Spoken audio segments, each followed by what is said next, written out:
We'll also have an eye on Congress confirmation hearings for President-elect Donald Trump's cabinet picks. You are seeing video from our crews in the room. So you see right there in the hot seat right now is Kristi Noem for Secretary of the Department of Homeland Security. Now, this is really important and potentially newsmaking in a big way because she would be a major part of enforcing Donald Trump's promises of mass deportation. So let's have that conversation live with CBS News Libby Cathey. We're going to get to Noem's vision, but first we are hearing a little bit of breaking news here relative to the president-elect's inauguration and sort of like a wedding at the last minute during June that gets showers. What does this mean for the inauguration? That's right, Reed. Instead of that wedding in June, it is winter in Washington, and we are expecting bitter cold temperatures here on Monday. With that, Trump has announced over Truth Social that his swearing-in ceremony will be moved from outside the Capitol to inside the Capitol Rotunda because of those cold temperatures, out of an abundance of caution for safety reasons. Now, the last time this was done was in 1985. Ronald Reagan did his swearing-in inside the Capitol Rotunda, also because of cold temperatures. So Trump following in those footsteps here. He's also noted on Truth Social saying that they will open up Capital One Arena here in Washington that fits some 20,000 people. He's going to have a rally there on Sunday and open that again on Monday. So people who planned to watch the inauguration on the Mall can now go inside Capital One Arena, watch on the Jumbotrons where it'll be a little bit warmer. But this is all in anticipation of bitter cold temperatures come Monday. So Trump confirming that decision that the inauguration, or at least the swearing-in ceremony portion, will be inside the Capitol Rotunda come Monday, Reed. What did you say the capacity is of Capital One? Because I'm doing some math in my head. What was that? 20,000 people, Capital One Arena. Okay, so 250,000 ticket holders, though. It makes you wonder what's going to happen to those 230,000. Will they literally be left out in the cold? We will wait and see. We know you'll be able to break that news as well. So I want to get back to the hearings for Kristi Noem because it's so consequential. She would be in charge of implementing so much of the president-elect's immigration policies, those mass deportation campaign promises. The devil's in the details. Did she spell out to lawmakers how she would implement those policies?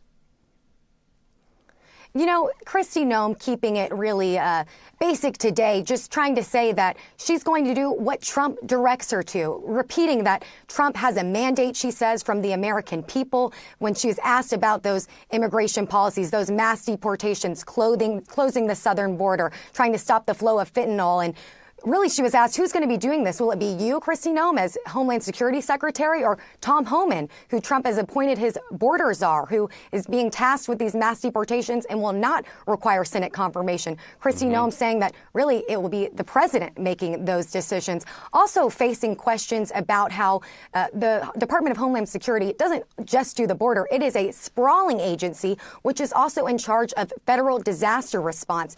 In the wake of those wildfires in California, asked, will she withhold federal aid to states that Trump does not find in his favor? She denied that that would happen, but facing some serious questions up on Capitol Hill today. However, Trump transition sources telling me that they're confident that Noem will be confirmed and that the rest of Trump's cabinet nominees will be confirmed. As we've discussed, Reed, we know that Trump has more of a Republican majority in the Senate, has, 4 seats that he can afford to lose. So they are expecting she will be confirmed with the rest of Trump's nominees, and so far they are very pleased with her performance on Capitol Hill this morning. I will just quickly mention, Reed, we talked about how Kristi Noem was on the short list for Trump's vice president. She was eventually taken off that amid backlash that she shot and killed her hunting dog, Cricket. She stood by that decision, saying that you have to make tough decisions as a leader.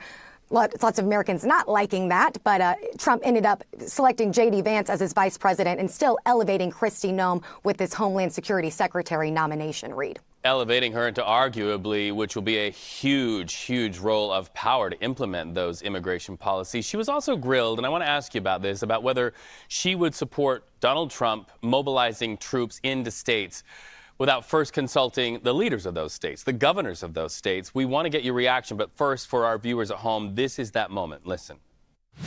If the president asks you to send in federal law enforcement to a state without coordination of that governor, would you support that action?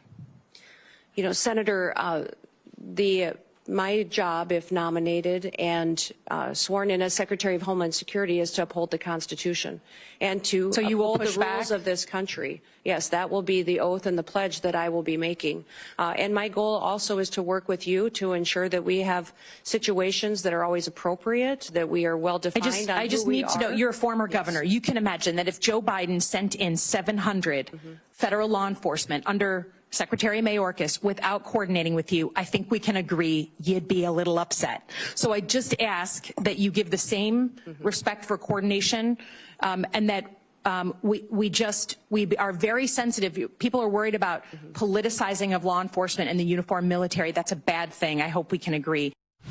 So the president-elect often is said to be kind of a shoot-from-the-hip leader, and that admonishment there from that lawmaker to Kristi Noem is like, look, respect the process, and that involves governors being a part of that coordination.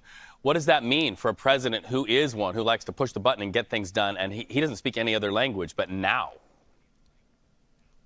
Right, and this is going to be a question for those governors moving forward. You heard Kristi Noem, she's governor of South Dakota right now, kind of keep that vague on how she would react as governor, knowing that she is probably going to be moving into this position as Homeland Security Secretary.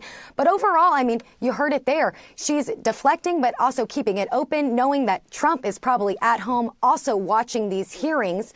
Now, she said, again, that this is a mandate, that this is what the American people elected and asked for. So that is probably what she's going to defer to. But as we know, our American military takes an oath to the Constitution, not to the commander in chief. So we will see how this all plays out. But Kristi Noem facing those tough questions on Capitol Hill today from the Senate Homeland Security Committee. Read.